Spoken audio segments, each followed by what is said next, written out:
Aujourd'hui, nous allons commencer à voir les fondements de notre foi chrétienne. Nous allons commencer par le livre d'Hébreux, chapitre 6, versets 1 à 2. Hébreux 6, 1 à 2. C'est pourquoi, laissant les éléments de la parole de Christ, tendons à ce qui est parfait, sans poser de nouveau le fondement du renoncement aux œuvres mortes, de la foi en Dieu, de la doctrine des baptêmes, de l'imposition des mains, de la résurrection des morts et du jugement éternel. Donc la Bible dit nous devons laisser les éléments de base. Nous devons tendre vers la maturité. Mais avant de laisser, on doit d'abord s'assurer qu'on a ça. Donc, si le fondement n'était pas encore posé, nous allons commencer par là. Nous posons d'abord les fondements et puis là, nous allons continuer à la maturité, aux profondeurs des choses de Dieu. Donc, vous avez lu versets 1 à 2. Je vais donner juste la liste de ce que je vais appeler les 6 piliers, si vous voulez, ou bien les 6 fondations de la foi chrétienne. La repentance des œuvres mortes, la foi envers Dieu, l'enseignement sur le baptême, l'imposition des mains, la résurrection des morts et le jugement éternel. Donc, quand nous parlons de la fondation, ces fondations ici ne remplacent pas Christ, parce que Christ est lui la pierre angulaire. Tout ça, tous les piliers que nous avons ici, bien les fondations que nous avons ici, sont liés à qui Jésus est et c'est à ce qu'il a accompli. Par exemple, donc tout ça tourne vers Christ. Par exemple, quand nous nous repentons, tu te repens, tu tournes vers Christ pour ta repentance, n'est-ce pas? Quand nous parlons de la foi envers Dieu, notre foi, c'est en Jésus-Christ, n'est-ce pas? Quand nous parlons, par exemple, du baptême, nous sommes baptisés en Christ. Donc, tout ce que nous faisons là, c'est en Christ. Des baptêmes, de l'eau, du Saint-Esprit, du feu, du corps, tout ça là, c'est en Christ. Quand nous imposons les mains, nous sommes en train de transmettre les vertus de Christ, nous sommes en train de transmettre les dons, l'esprit et consort. Quand nous parlons de la résurrection des morts, Christ est la résurrection. Ou bien nous allons ressusciter des morts parce que Christ est mort, il est ressuscité. Le jugement éternel, c'est Christ qui est le juste. Donc vous allez voir que tout ça, tous ces piliers sont liés à qui Jésus est, à ce qu'il a accompli pour nous à la croix de Golgotha. Amen. Amen. Aujourd'hui, ce que je vais faire, au lieu de commencer directement avec le fondement ou bien les piliers, les 5 raisons pour lesquelles nous avons besoin d'une fondation solide. Moi, je me pose des questions. Parfois, ce sont des choses comme ça. Nous, chrétiens, nous banalisons. Le Seigneur met tout un processus. Et nous venons parce que nous sommes trop sages que le Seigneur. Nous voulons faire autre chose. Non, nous ne voulons pas le processus, nous ne voulons pas les fondations. Nous, directement, nous sommes des prophètes. Directement, nous voulons prophétiser. Nous voulons d'abord voir pourquoi le Seigneur veut. Il insiste sur la fondation. Parce que la Bible d'abord nous dit, si les fondements sont renversés, qu'est-ce que fera le juste? Donc, c'est une question. C'est à nous de répondre. Moi, je pense que le juste ne peut rien. Il faut avoir d'abord des fondements, des fondations très fortes. La première raison pour laquelle le Seigneur veut que nous ayons des fondations fortes, c'est pour que nous soyons capables d'enseigner aux autres. Nous allons voir ça dans le livre de 2 Timothée, chapitre 2, verset 2. Et ce que tu as entendu de moi en présence de beaucoup de témoins, confie-le à des hommes fidèles qui soient capables de l'enseigner aussi à d'autres. Donc, apôtre Paul parle à son fils Timothée, dont il lui avait enseigné. Il a dit, tout ce que tu as entendu de moi, en présence de beaucoup de témoins, toi aussi tu dois les transmettre aux autres. Mais vous allez voir le mot là, c'est ce que je veux que nous voyons un peu, le mot fidèle. C'est-à-dire, tu vas transmettre tout ce que je viens t'enseigner, Pas tout le monde. Tu dois les transmettre aux hommes et aux femmes qui sont quoi? Fidèle. Fidèles. Donc, le mot là-bas, c'est fidèle. Non. Qui est une personne fidèle? Une personne fidèle, c'est une personne qui est digne de confiance. Une personne fidèle, c'est une personne qui est fiable. Une personne fidèle, c'est une personne qui est constante. Une personne fidèle, c'est une personne qui est vraie. Une personne qui est dévouée, inébranlable. Une personne ferme. Une personne engagée. Une personne qui est loyale. C'est ça une personne qui est fidèle. Maintenant, la question revient. Pourquoi le Seigneur veut assez que nous investissions seulement dans des personnes fidèles? Pour que l'œuvre dure longtemps? Oui, c'est bon. Pour que Dieu l'attend. Parce qu'une personne fidèle va pouvoir transmettre aussi à d'autres personnes. Amen. Amen. C'est ça d'ailleurs. Parce que d'abord, je vais vous donner quelques éléments. La première des choses, c'est parce que d'abord la fidélité, c'est la nature de Dieu lui-même. 1 Corinthiens chapitre 1, verset 9. Dieu est fidèle, lui qui vous a appelé à la communion de son Fils, Jésus-Christ notre Seigneur. Amen. Dieu est quoi? Fidèle. Donc, c'est la nature de Dieu. Vous voyez? Alors, avant de communiquer, nous devons d'abord nous assurer que nous avons localisé la personne qui incarne la nature de Dieu. Et c'est cette nature-là que nous voyons, c'est la fidélité.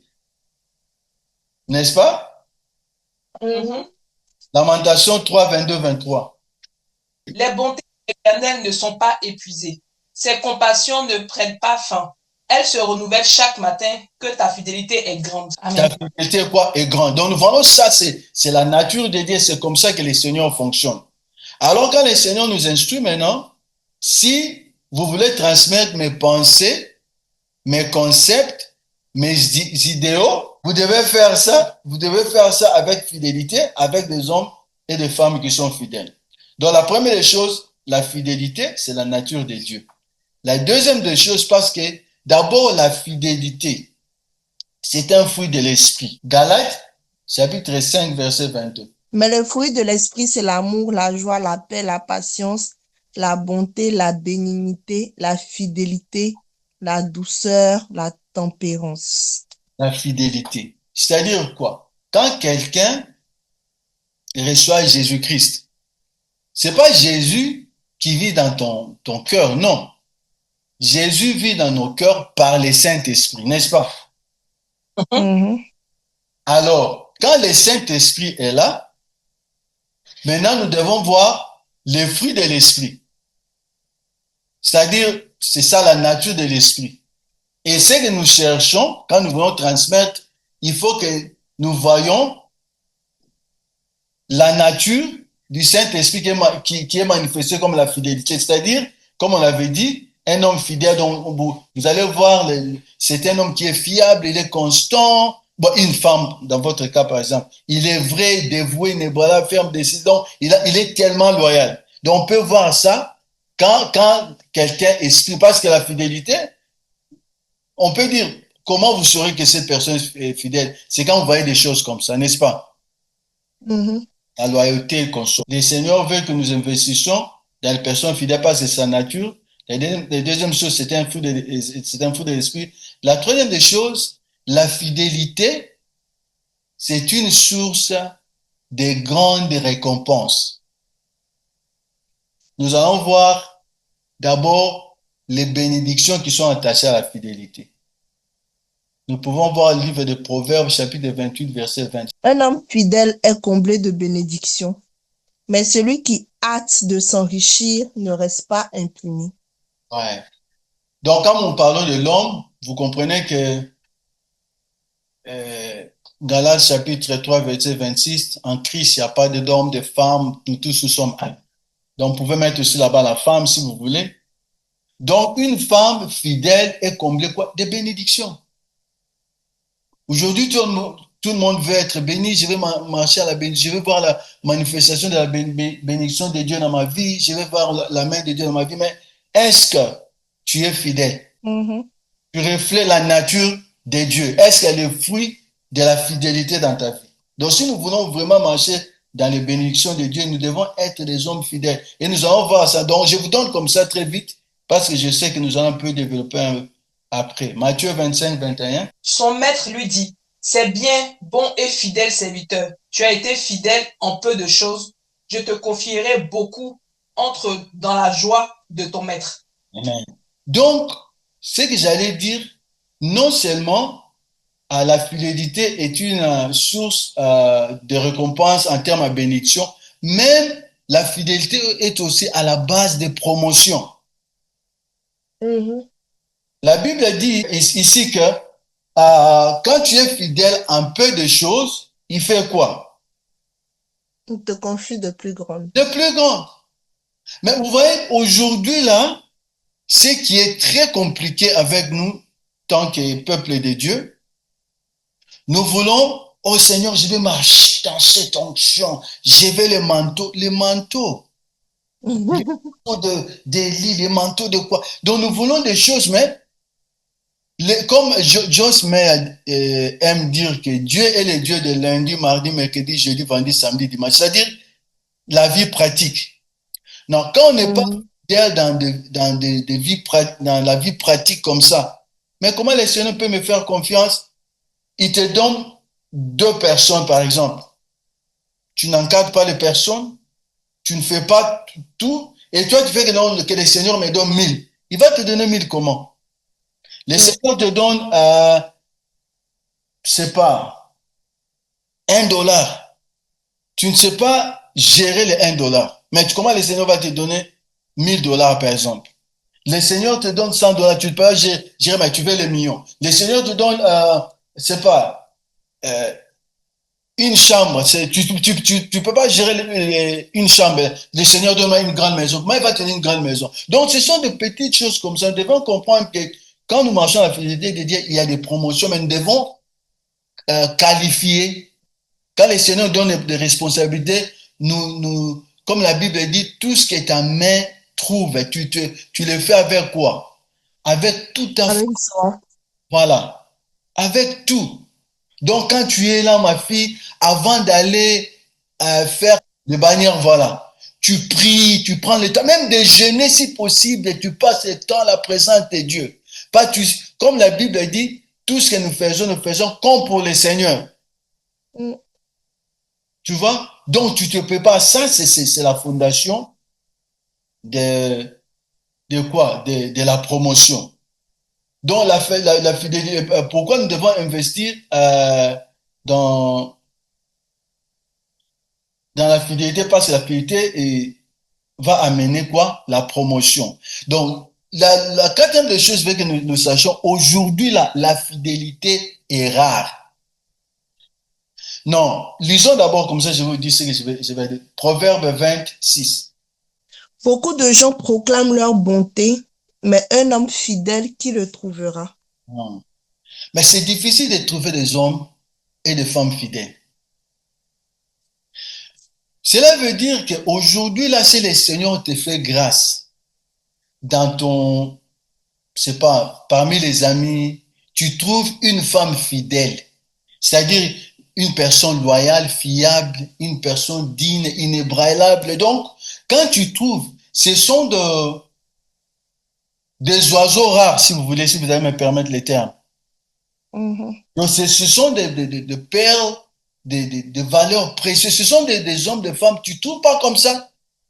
Papa, c'est pas un homme fidèle. Bon, nous allons parler de ça quand nous allons parler d'un peu de l'intimité dans des familles et consorts. Donc, nous devons comprendre que la fidélité est rare.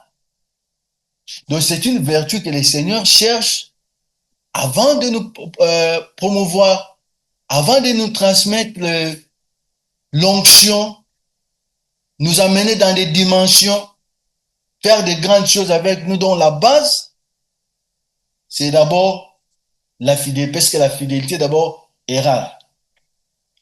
La cinquième des choses, pourquoi nous devons investir dans les fidèles, c'est parce que les ressources du royaume sont saintes.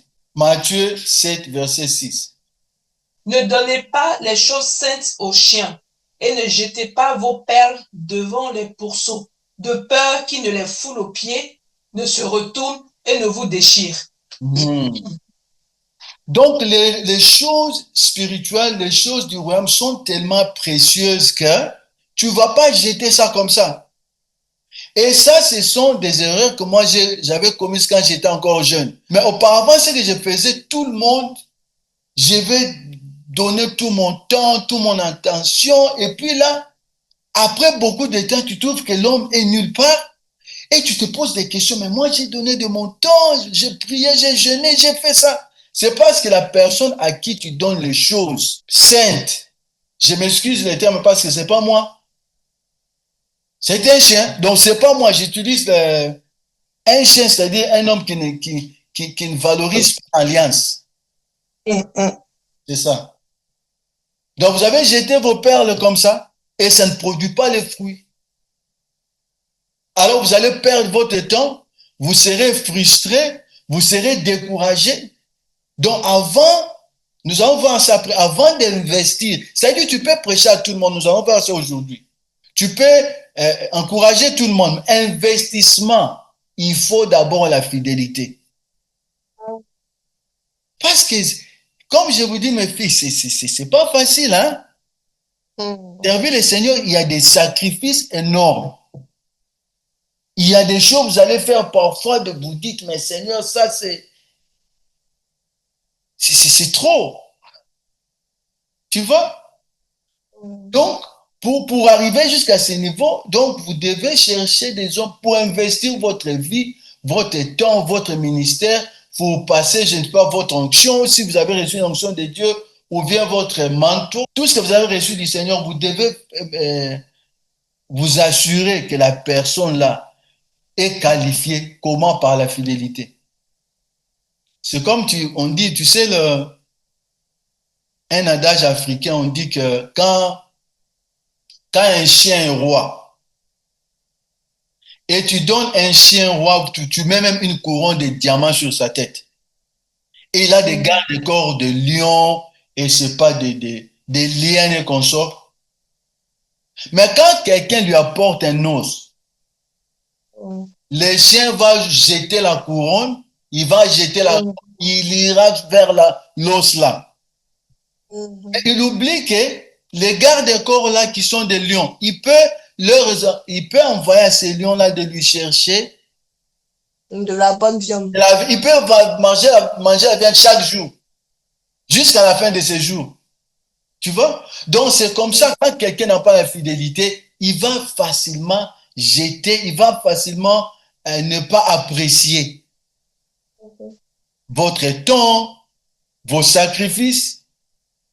Donc, surtout ces derniers temps, vous savez, moi, je n'aime pas les gens qui pensent que les pasteurs, ils prennent leur pasteur pour acquis. Donc, le pasteur doit faire ça. Non, il fait ça, c'est pas parce qu'il veut faire ça, parce qu'il aime son peuple, tu vois. Mais quand on est négligent, on donne pas tout, donc vous voyez que parfois c'est difficile. Pourquoi nous devons investir d'abord dans des hommes fidèles? C'est parce que les mandats de l'évangile, la commission, la responsabilité que Christ nous a donnée en dépend. Allons dans le livre de Matthieu, chapitre 28, verset 19. Fait de toutes les nations des disciples, les baptisant au nom du Père, du Fils et du Saint-Esprit. Vous voyez maintenant, Jésus nous dit, il donne un mandat, il nous instruit, il dit que nous devons aller et nous devons faire de toutes les nations qui? Des disciples. Des disciples. Maintenant, une personne qui est infidèle, c'est une personne qui est souvent centrée sur elle-même. Cela signifie, cette personne, il ne va pas s'aligner à la vision de Christ. Parce que la vision, donc, pour lui, avant que ça lui inspire, ça doit d'abord lui profiter, lui. Ça doit d'abord être à son avantage.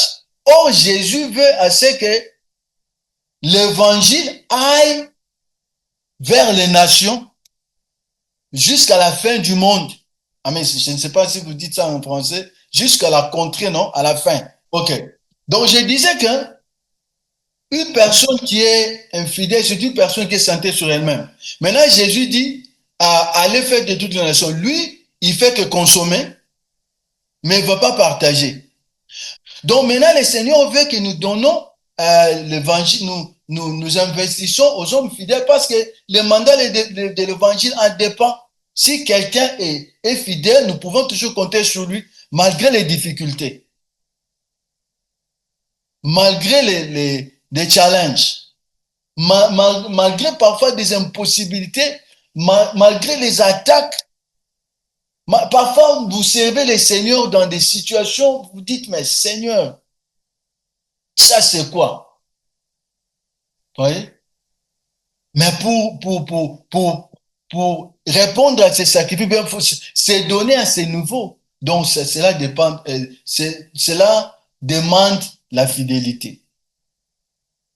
La septième des choses, pourquoi nous avons besoin de la fidélité, c'est parce que la foi en Christ doit être générationnelle. Genèse, chapitre 18, verset 19. Car je l'ai choisi afin qu'il ordonne à ses fils et à sa maison après lui de garder la voie de l'Éternel, en pratiquant la droiture et la justice, et qu'ainsi l'Éternel accomplisse en faveur d'Abraham les promesses qu'il lui a faites. Tu vois. Donc, même quand le Seigneur avait choisi Abraham, c'est clair, il avait afin qu'il ordonne à ses fils et à sa maison. Donc, le Seigneur savait que Abraham, c'était, comme nous disons, un canal. Donc, c'est une voie. C'est pas que, Abraham, c'est pas comme la mer morte. C'est-à-dire, je reçois le Seigneur comme mon Seigneur et Sauveur, c'est fini. Non. Le Seigneur savait que quand j'ai choisi Abraham, Abraham va instruire ses enfants, ses fils et filles. Pourquoi? Parce que le Seigneur veut que l'alliance soit générationnelle. Comme ça, lui, il ne sera pas seulement le Dieu d'Abraham. Il sera aussi le Dieu de qui? Oui, le Dieu de génération. D'Isaac, de Jacob. Voilà. De tout le monde, de génération en génération. Voilà. Donc, 2 Timothée chapitre 1 verset 5, qu'est-ce qu'on a dit? Gardons le souvenir de la foi sincère qui est en toi, qui habita d'abord dans ton aïeul Loïs et dans ta mère Eunice, et qui, j'en suis persuadé, habite aussi en toi. Amen. Tu vois, une foi générationnelle. Parfois, quand tu lis ça, moi, j'ai toujours dit, mais c'était une foi génétique ou comment? Ils étaient prédisposés à la foi, non? Parce que la foi, c'est une force spirituelle. La foi, nous savons que c'est un don que le Seigneur nous donne. Je pense que aïeul, c'est ton arrière-grand-parent. Voilà. Maintenant, arrière-grand-parent, là, il avait communiqué la foi, là, à Loïs, je pense c'est Loïs, à la mère Eunice, et cette fois-là se retrouve maintenant à Timothée. Voilà. Donc le Seigneur veut que moi j'enseigne aujourd'hui, Lydia, j'enseigne ma fille Fatim. Fatim prend ça aussi. Et puis, si nous devons être vraiment sérieux avec les choses de Dieu. On ne peut pas juste... nous sommes des êtres humains. Tu ne peux pas tout avoir dans la tête comme ça. Nous devons avoir, par exemple, des canons. Par exemple, quand quelqu'un vient dans ma vie, quand est-ce que je vais... Donc, la personne commence par où? Je commence par la délivrance, elle entre par ici. Et quand elle arrive à ce niveau, j'ai déjà terminé entre guillemets, mon travail avec lui. Ou bien avec elle. Maintenant, tu lui donnes il va me chercher maintenant ce que le Seigneur a appelé de faire, il commence à travailler, il peut même devenir un ministre de Dieu, un pasteur si vous voulez. Donc, nous devons nous assurer que la foi que nous avons, essaie doit être communiquée. Or, la foi vient de ce qu'on attend, n'est-ce pas?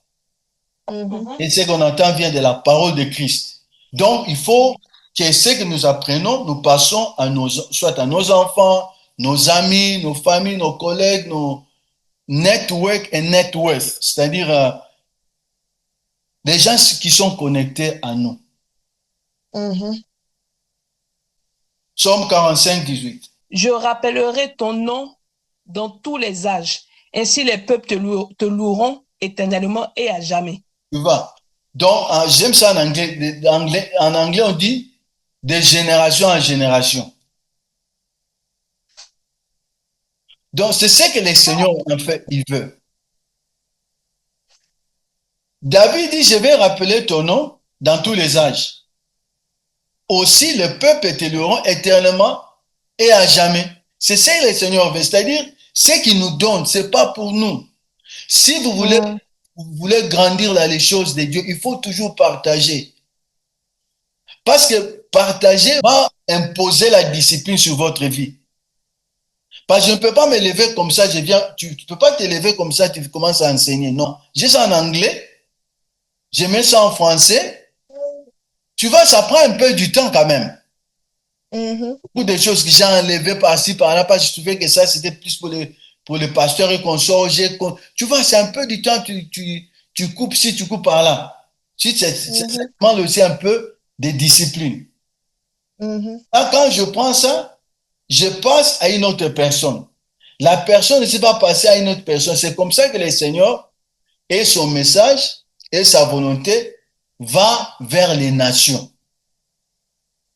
Va vers le... Aujourd'hui, je suivais quelqu'un, j'avais conduit au Seigneur beaucoup d'années. Il est docteur maintenant, c'est un pasteur au Canada. Tu vois? Donc, vous voyez maintenant les gens, tu dis, ah, celui-là, c'est mon fils, celle-là, c'est ma fille. Donc, ils font des choses, même il y a certains qui sont plus connectés à toi parce qu'ils sont très loin ou quoi. Mais ils font des choses, ça te fait du bien. C'est ce que les Seigneurs dit. Donc, nous devons être fidèles, nous devons passer les messages aux autres. Bon, avant, ça, c'est juste le... Nous sommes encore au premier niveau. J'insiste, ça, c'est basé vraiment à mon propre expérience. Pour que vous ne perdiez pas votre temps. À moins que le Seigneur vous dise que non, bon, je vais vous donner des exemples comme ça, même dans la Bible. Vous allez voir que tu peux pas juste dire, ah non, lui n'est pas sérieux. Non, parfois, il peut y avoir une personne appelée par Dieu, mais c'est le diable qui fait ça. Vous devez prier, jeûner, qu'on sort la consistance, il faut continuer, il faut parfois vous sacrifier, parfois vous utilisez votre argent, tout ça, votre maison. Maintenant, pour investir dans des personnes, donc tu vas d'abord être convaincu que non, le Seigneur m'a parlé. Donc, donc nous devons la mettre à la maison, faire ceci, faire cela. Mais autrement, vous allez perdre votre temps. Parce que c'est aussi une façon, le diable nous consume notre temps pour rien. Il nous vole. Voilà. Il nous vole notre temps. Nous allons voir les niveaux d'investissement. Même Christ a fait ça. Jésus avait à peu près, nous allons voir peut-être 4 ou 5, nous allons aller très vite, comment Jésus investissait dans les hommes. Le premier niveau d'investissement, c'était la foule. Jésus était un homme de foule. Nous allons lire très vite, ma fille, à Luc 14, 25. Une autre personne va nous lire Marc 4, 34. De grandes foules faisaient route avec Jésus. Il se retourna et leur dit. Donc, vous voyez qu'il était un homme de foule. Il parlait aux foules. Et Marc, chapitre 4, verset 34. Il ne leur parlait point sans parabole, mais en particulier, il expliquait tout à ses disciples. Tu vois? Donc, il a un homme de foule. Mais quand il vient aux foules, il parle aux paraboles. Non, un homme avait un arbre. Un homme avait un champ. Parfois, les hommes étaient un peu confus. Mais les champs, c'est quoi? Mais quand il venait chez les disciples, ils leur disaient, tu vois, les champs, c'est ça. L'homme, c'est Dieu. Ça, ce sont les anges, les serviteurs et consorts. Mais la foule, vous prenez ça comme ça. Comme pour dire que quand nous voulons investir quand il s'agit de foule, c'est-à-dire, il était une bénédiction, bien sûr, il parlait de la parole de Dieu, il guérissait les malades et consorts. Mais vous prenez les paraboles. Donc, c'est à vous d'aller, je sais pas, vous débrouiller. Est-ce que vous comprenez ce que j'ai dit? Oui. Hein. Donc, il n'était pas ici. Et vous allez voir, même si vous lisez par exemple Matthieu chapitre 8, il y a des fois, Jésus, la foule venait comme ça, il entre dans la barque, il part. Mais parfois, quand je dis, mais Jésus, ça, c'est, Seigneur, ça, c'est pas normal. Mais Seigneur me dit, oh, toi, continue de faire ça, on va voir comment ça va te payer. Ça m'a fait des trucs, hein. Je te dis. Donc, il avait des foules. En plus, il avait les 12. Allons vite, s'il vous plaît, dans Marc 3, 14. Il en était 12 pour les avoir avec lui et Voilà. pour les envoyer prêcher avec le pouvoir de chasser les démons. Voilà. Il a pris les 12 et les 12 étaient avec lui. Donc, il y a des gens, par exemple, moi, je dis non, Fatim, Lida est avec moi. Je vais leur enseigner tout ça, tout ça, tout ça. Et puis, c'est eux qui vont continuer avec cette œuvre. En France, par exemple. Un exemple. Ou bien en Côte d'Ivoire, par exemple. En Inde, par exemple. Donc, tu dois avoir des gens qui vont être avec toi. Donc, tu vois le niveau d'investissement. Il a la foule, il leur parle comme ça en parabole. Parfois, il vient les chercher, il les abandonne, il part de l'autre côté. Mais quand il vient chez les 12, il leur parle et puis il leur donne le pouvoir, l'onction pour faire les choses. Alors, Luc 10, chapitre 1. Après cela, le Seigneur désigna encore 70 autres disciples et il les envoya 2 à 2 devant lui dans toutes les villes et dans tous les lieux où lui-même devait aller. Voilà. Les 70 pour les envoyer là où ils devaient partir. Donc, je veux que quand vous aurez le temps, prenez le temps, vous aurez le temps, voyez les niveaux d'investissement. Quand il s'agit de la foule, il parlait aux paraboles, les 12, il était avec eux, et les 70, il les envoyait comme ça dans des villes là où il allait juste les représenter, là où il devait lui-même aller. Maintenant, nous allons voir Jean 6, 60, une autre personne qui te prépare pour Matthieu 17, 1. Alors, Jean 6, 60 nous dit, plusieurs de ses disciples, après l'avoir entendu, dit, cette parole est dure, qui peut l'écouter? Tu vois, Jésus avait des foules, je veux que vous compreniez ça. Jésus, d'abord, avait des foules, et puis il avait les 12, il avait les 70, il avait aussi de plusieurs. Avec les plusieurs, lui là, il parlait comme ça, comme s'il avait perdu sa tête. Donc, il disait des choses très difficiles. Et puis, quand ils avaient entendu cela, ils se sont dit, mais ça c'est dur. Et puis, ils avaient quitté. Vous vous souvenez? Et puis, Jésus n'était pas parti. Oh, venez, please. Pourquoi vous voulez me quitter? Il tourne aux 12, vous aussi, vous voulez partir. Donc, voyez les niveaux d'investissement. Et vous comprenez? Quand vous allez lire ça comme ça à la maison, vous devez appliquer ça même dans vos relations. Parce que nous autres, là, nous devons savoir que même dans les relations, il y a les parvis, les liens sains et les liens plus sains, très sains. J'ai dit ça souvent aux jeunes. Toi, quelqu'un qui vient aujourd'hui, tu l'as vu aujourd'hui, c'est parce qu'il est de ton village en Inde, directement il entre dans ta chambre. Tu lui peux, non, moi, tu sais, moi, tu connais aujourd'hui, là, tu l'as connu, il connaît ta banque, l'argent que tu as, donc tout dans non, c'est pas comme ça. Donc, il faut avoir les niveaux, les gens doivent qualifier pour avoir accès à certaines choses. Ok. Matthieu 17, 1. 6 jours après, Jésus prit avec lui Pierre, Jacques et Jean, son frère, et il les conduisit à l'écart sur une haute montagne. Ok. Donc, tu vas comprendre que quand tu vas lire, vous allez lire tout ça, Jésus avait combien de disciples? Il avait 12 disciples. 12 disciples. Il prend 3, il laisse les 9 en bas, dans la colline. Voilà. Lui monte avec les 3. Il s'est transfiguré. Ils ont vu la gloire. Et ce qui m'avait vraiment troublé, quand j'étais jeune, tu sais ce qu'il dit aux 3, il ne faut pas dire aux autres. Non? Quand moi j'ai dit, mais Seigneur, dans le leadership, dans la responsabilité de leadership, on nous dit que non. D'abord ça, si ok, je vais pas aller dans des choses profondes. Nous sommes ici, nous sommes à deux. J'ai dit à Lydia, non, écoute, je t'ai dit ça, il faut pas dire à Fatim. Bon, tellement Lydia aime beaucoup Fatim, il dit non, tu sais, Daddy m'avait dit quelque chose. Il m'avait dit de pas te dire. Mais je t'ai dit, il faut garder ça. Faut pas dire à quelqu'un. Ah, voilà, faut pas dire à quelqu'un. Mais même si Lydia t'avait dit, comment est-ce que tu vas te sentir, Fatim? Mhm. Tu vas te sentir À comment? l'écart. Mise à Hein? l'écart. À l'écart? Mais c'est ce que le Mhm. Seigneur avait fait ici. Mais tu as 12 apôtres, disciples. Prends les 12 à la montagne, Mhm. voir ta gloire. Non, toi tu prends les 12, Mhm. ça va quand même, mais tu fais quelque chose, sinon il ne faut pas dire aux autres. Jusqu'à ce que je serai.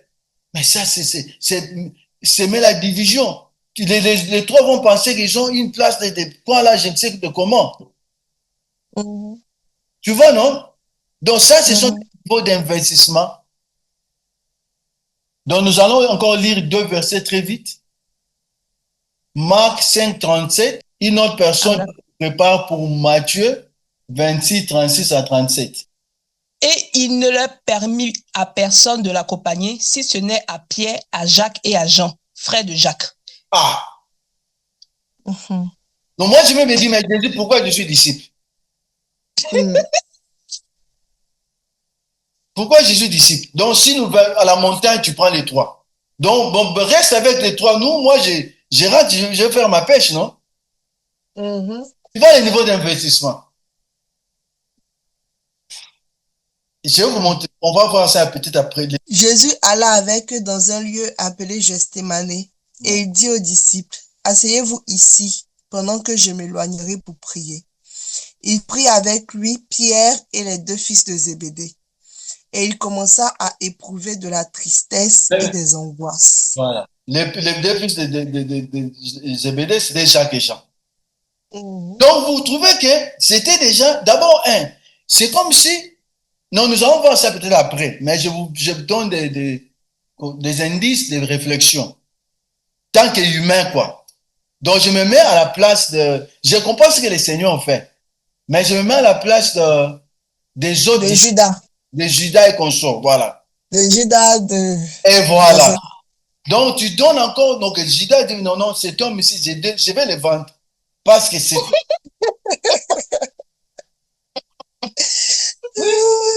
Cet homme-là, il faut je juste qu'on donne le encore vende. beaucoup de raisons à Judas de te vendre. Parce que c'est pas possible. Nous tous, nous sommes des disciples. Il est allé ressusciter euh, la fille là de C'est Jarus. Jarus, voilà. La fille de Jarus, tu prends les toits. À la montagne, tu as pris les toits. Ils t'ont vu transfigurer. Et tu vas maintenant, tu veux prier, vous restez ici. Non, moi, je reste pour du bon. Je viens plus. Mais prends les toits, ils font, je sais pas quoi. Et puis, pour conclure, je vais dire ceci. On peut encore, lisons les derniers versets. Actes chapitre 1, verset 15. En Ok. ce jour-là, Pierre se leva au milieu des frères. Le nombre des personnes réunies était d'environ 120. Et il Ensemble, tu dit, vois? Donc, je veux juste voir, qu'on voit un peu les niveaux d'investissement. Nous avons des foules, nous avons de plusieurs, nous avons les trois. Maintenant, nous avons les 120. Au 120, ils donnent des dons comme ça. Au 120 ici, ils étaient maintenant au 120. Ici, ils voulaient maintenant choisir qui devrait remplacer Judas quand Matthias était venu consort. Donc, vous voyez que Mhm. à chaque niveau, euh, à chaque niveau, il s'investit différemment. Mhm.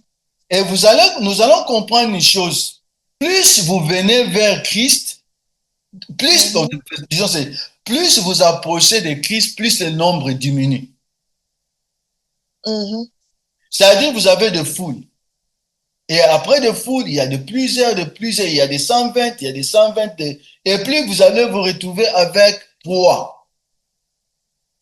C'est-à-dire, Mhm.